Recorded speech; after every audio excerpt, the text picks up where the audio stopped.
Enggak, saya tanya. Aku nggak tahu. Oh, nggak tahu, oke.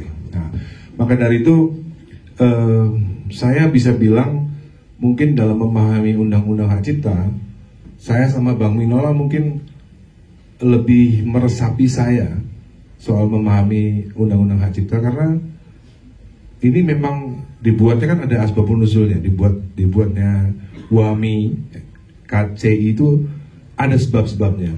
Nomor satu, ini nanti akhirnya relate 75% yang dibilang oleh Bang Kadri soal asbabun nuzul daripada LMK ini 75% benar, tapi ada yang belum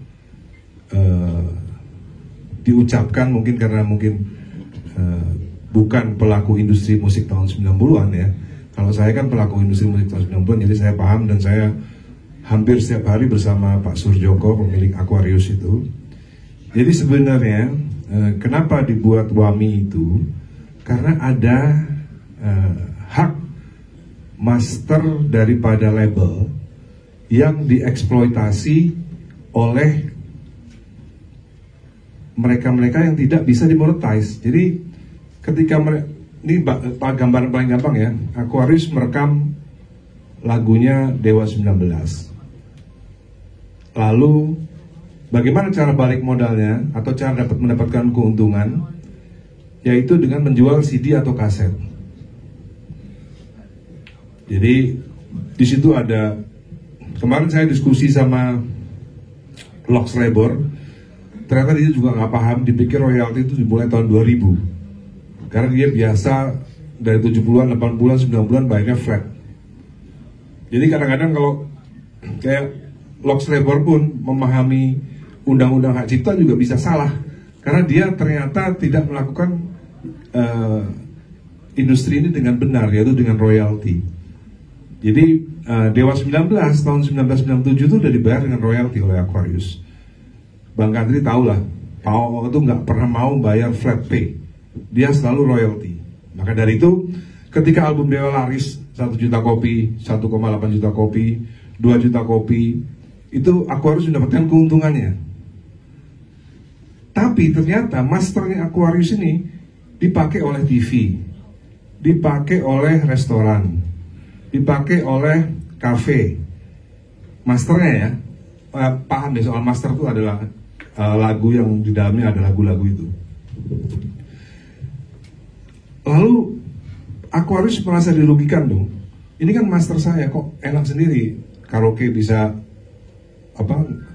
mempergunakan master untuk mendapatkan keuntungan. Fonogram ya namanya, benar nggak? Fonogram ya, itu fonogram itu. Nah, lalu para label ini membuat persekutuan untuk membuat LMK supaya apa? Supaya mereka bisa memonetize master-master yang di luaran yang nggak bisa dimonetize. Supaya label-label ini mendapatkan keuntungan ekonomi daripada karaoke yang memainkan lagunya Dewa 19, daripada kafe-kafe yang ngeplay lagu-lagunya Padi, juga mall-mall yang ngeplay lagu-lagunya Agnes Monica itu juga punya Aquarius. Berapa album tuh punya Aquarius. Nah, maka dari itu dibuatlah yang namanya LMK. Maka dari itu ada yang disebut dalam undang-undang itu kafe, mall, karaoke, restoran, dan lain-lain itu dalam undang-undang disebut layanan publik. Itu yang disebut, itu yang diatur dalam pasal 23 ayat 5 tadi. Jadi sebenarnya kenapa dalam 10 tahun ini dalam tanda kutip WAMI itu tidak pernah memberikan royalti yang sepantasnya soal konser? Karena konser itu memang nggak ada hubungannya dengan label, nggak ada hubungannya dengan Aquarius. Dewa 19 konser itu nggak ada hubungannya dengan Aquarius. Aquarius tidak pernah merasa dirugikan ketika Dewa 19 konser. Karena memang nggak ada hubungannya dengan master yang tadi itu, udah beda domain sebenarnya. Nah, selama 10 tahun dalam industri musik ini ada kerancuan dalam undang-undang itu, yaitu pasal 23 itu, yang sesungguhnya konser itu konser itu di luar daripada WAMI sesungguhnya.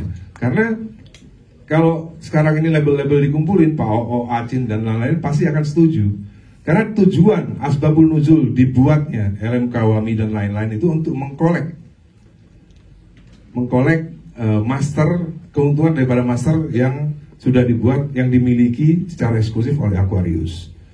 Jadi saya perlu menambahkan apa yang soal asbabun nuzul yang diucapkan oleh Bang Kadri itu, saya masukkan 25%-nya, bahwa sebenarnya konser ini nggak ada hubungannya dengan LMK. Maka dari itu, ketika, ini pertanyaan ya, untuk Bang Kadri dan Bro Ryan, ketika Judika ditawari konser di Surabaya oleh sebuah promotor ya,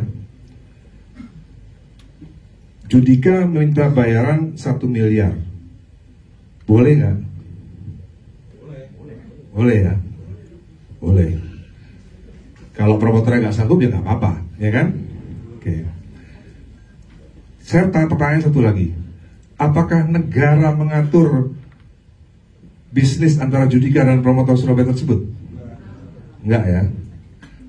Lalu kenapa sekarang teman-teman divisi ketika pencipta lagu meminta harga 5 juta per lagu misalnya ke konsernya Agnes misalnya 5 juta, kenapa visi harus menganggap bahwa ini harus diatur negara? Iya kan? Kenapa pencipta lagu yang minta satu lagu 5 juta kok harus negara mengatur? Basisnya apa? Basis argumentasinya apa? Dasar pemikirannya apa negara ngatur pencipta lagu ngasih harga kepada promotor atau penyanyi? Itu royalti apa bukan, Mas? Itu royalti apa bukan? Royalti fee. Jadi itu yang perlu dijelaskan. Kenapa Judika minta 1 miliar kepada promotor boleh dan negara tidak mengatur? Kenapa ketika pencipta lagu minta lagu kepada promotor juga? Tentunya sebenarnya ini yang menjadi kerancuan kan begini. Bukannya penyanyi yang harus bayar, bukan. Semua itu memang promotor yang bayar. Semua itu promotor yang bayar. Penyanyi pun juga promotor yang bayar gitu. Cuma di undang-undang itu memang mengatur perjanjian antara penyanyi dan pencipta lagu. Kenapa tidak promotor tidak disebutkan, dicantumkan dalam undang-undang? Dasar pemikirannya boleh disangka nanti ya. Karena promotor tuh nggak dapat royalti. Yang dapat royalti itu adalah pencipta lagu dan penyanyi. Ketika pencipta lagu membuat lagu, penyanyi menyanyikannya, lalu di-VCD-kan, yang dapat royalti yang mereka diatur dalam undang-undang itu yang dapat royalti penyanyi dan pencipta lagu. Pengguna, penyanyi mendapatkan royalti. Itu dasar pemikiran daripada bahwa pengguna itu adalah penyanyi. Karena promotor tidak diatur royaltinya di dalam undang-undang. Ngerti ya? Nah ini PR buat kita. Mungkin bisa dijawab berdua antara Bang Kadri dan Ryan. Kenapa pemerintah harus mengatur harga daripada pencipta lagu, sementara pemerintah tidak mengatur harga Judika kepada promotor? Dari aku segitu dulu. Mungkin masih ingat apa yang dibicarakan oleh Bang Kadri, ada yang mau menjawab? Aku ngomong dulu ya, Oke, Mas. Oke, selamat sore teman-teman. Akhirnya terjadi juga nih fase ini karena buat saya pribadi, saya datang ini tidak mewakili siapa-siapa.